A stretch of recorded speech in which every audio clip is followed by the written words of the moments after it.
Okay, so today we are going to talk about Tripurantakaya, the word Tripurantakaya, what it means.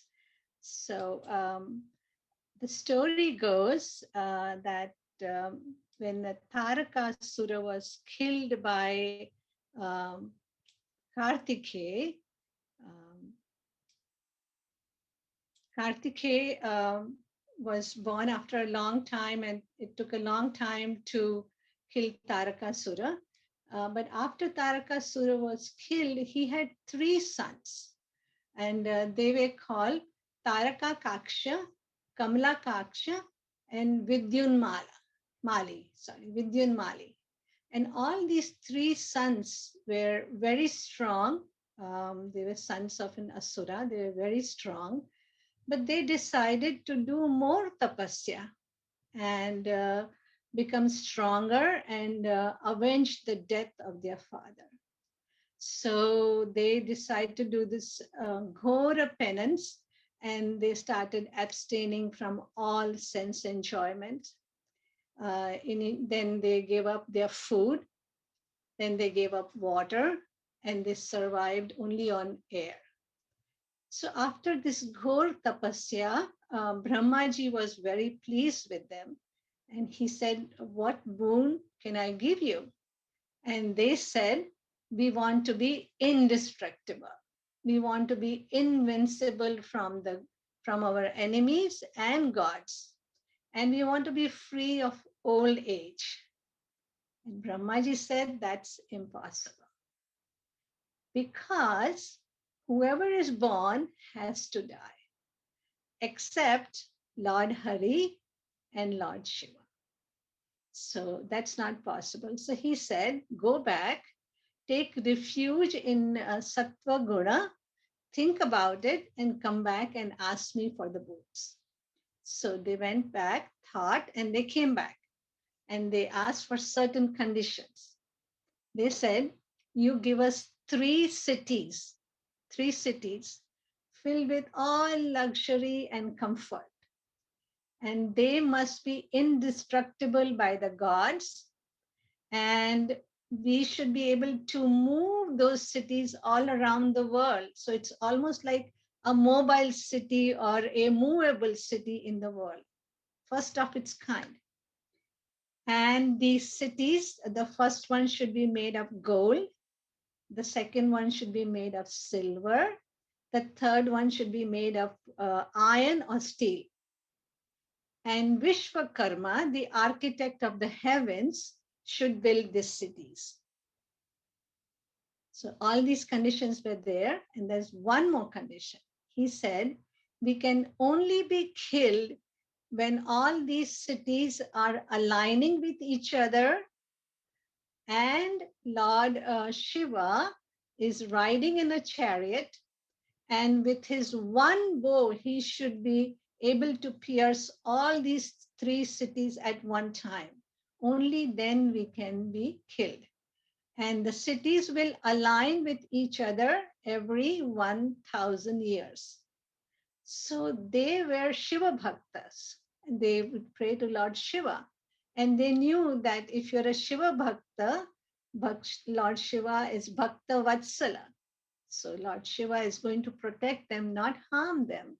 So they were sure of their immortality. Nothing is going to happen to them.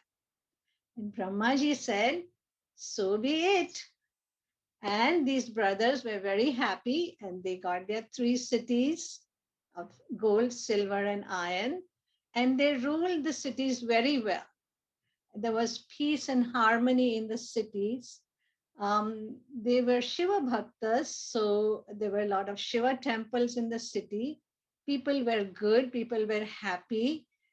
But the Devas, who are the good people supposed to be, they were very uncomfortable. They were not happy with the brilliance and the noble way that these asuras were ruling their cities. And they felt very uncomfortable. So the Devas went to Brahmaji, and especially Indra, their leader. Indra is the leader of the Devas. So the Devas went to Brahmaji and said, we are in trouble. The Danavas, that is the Asuras, are causing disturbances around. And Brahmaji said, well, they are enjoying the results of their tapas. I cannot do anything about that. So they went to Lord Shiva. And they made up lies about the Asuras, saying that they're doing this and harming and hurting and all that. And Lord Shiva, like you would wonder why these Devatas would do something like that. But you have to understand that these Devatas are also Jivas like us, but they have done more punya and they have got these portfolios in heaven, different portfolios like ministers, and those positions are not permanent. And so they're very insecure.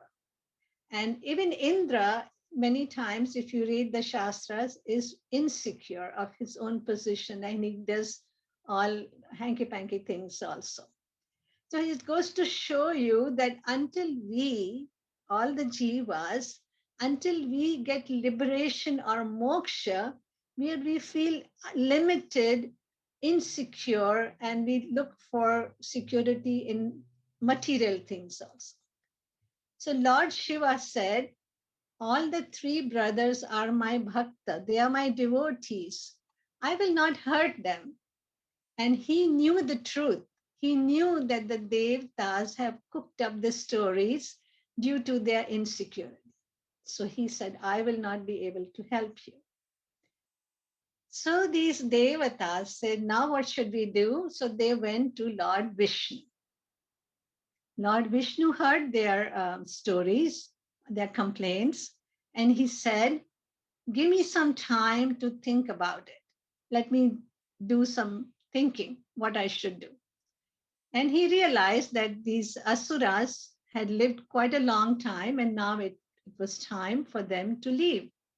So over time, over a long time, he manifested from himself a human figure and called him Arihan and gave him instructions to start misinformation about dharma, to write a book other than the Vedas, similar to Vedas, but things against Vedas, and to misunderstand the teachings of the Vedas and to spread that to the people in the three cities.